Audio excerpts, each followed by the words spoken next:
Encore faut-il savoir à qui vous vous adressez. Moi, quand je m'adresse à mes étudiants, bah, je sais que vous êtes étudiants, ou je sais quels sont vos besoins, que vous allez passer des entretiens d'embauche, que vous allez passer des entretiens, que vous êtes des futurs professionnels et que vous avez besoin de ça. Donc c'est facile.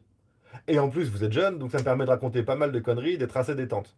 Et effectivement, quand j'ai formé des professionnels très collés montés, avec le petit nœud comme ça, la cravate, façon tout bien nickel comme il faut dans le 8e à Paris par exemple, eh bien effectivement, je vais avoir moins de facilité à faire de l'humour à tous les étages et envoyer de trucs drôles.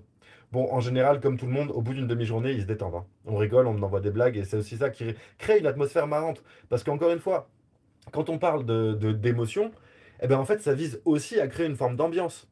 Le fait de vous raconter des conneries depuis ce matin qui vous font rire, etc., ça, c'est pas qu'une. Enfin, le but, c'est pas que de vous faire rire. Sinon, j'aurais choisi un autre métier, genre humoriste.